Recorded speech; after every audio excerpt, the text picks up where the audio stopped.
So welcome to my IELTS preparation course.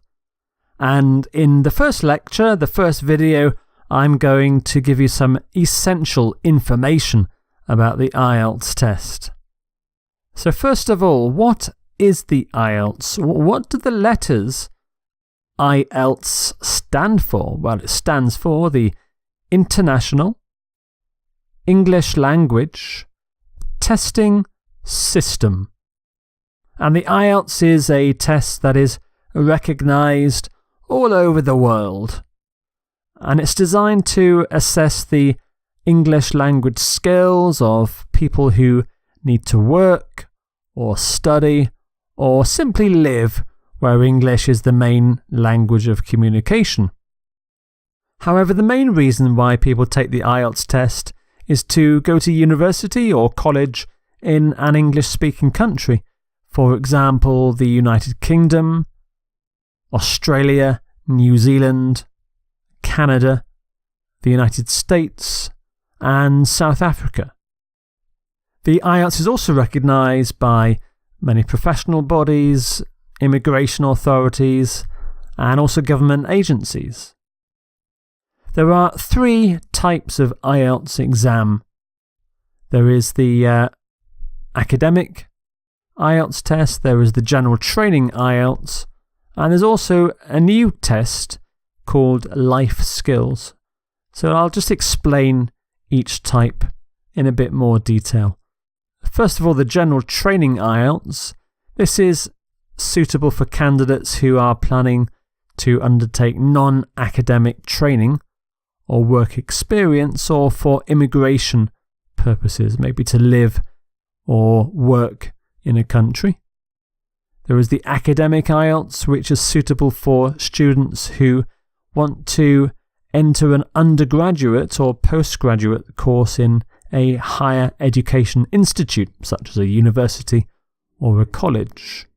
In fact, in 2015, 80% of candidates took the academic IELTS. So the academic IELTS is the most popular of the three tests. So what's the difference between the general training IELTS and the academic IELTS? The reading and writing tests are different in the two tests. You have different reading and writing tests.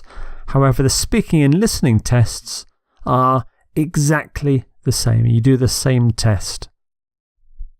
The third type of IELTS test is a new one called the life skills test. And it's a test designed for people applying for a visa to live in the United Kingdom. And it only tests your speaking and listening skills. And the test actually comes in three different difficulty levels related to the CEFR, the Common European Framework of Reference. So you can do the test at A2, A1 and B2 level.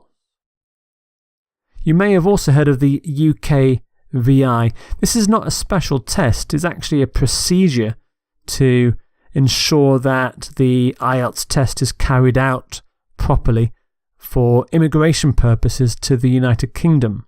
So the United Kingdom Immigration Services wants to make sure that there are special procedures in the examination centre to make sure that the results are reliable and secure. So for example, the main difference really is that the speaking test is videoed. And so you can do UKVI with either the general academic or the life skills test. Let's look briefly at the exam format. I go through this in a lot more detail later on in the course for the different sections.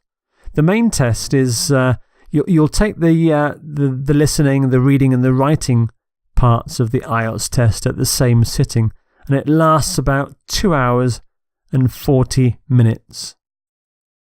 The speaking test is carried out separately from the other three tests. You can actually do the speaking test up to 7 days before or 7 days after the other three tests, the main test, but it's often done on the same day as the main test. So what actually happens in these tests? Well, the listening test actually has 4 parts. Each part has its own audio recording, and the listening test lasts 30 minutes, after which you have 10 minutes to copy your answers to the official answer sheet for the listening test. The reading tests are slightly different for academic and general training. For academic, you have 3 texts. For the general training test, you have 5 or 6 texts. Both last 60 minutes. And for writing, these are quite similar. You've got 2 tasks in both, and they last 60 minutes. However, the 2 tasks are quite a bit different from each other. And then for the speaking test, you have 3 parts to the speaking test.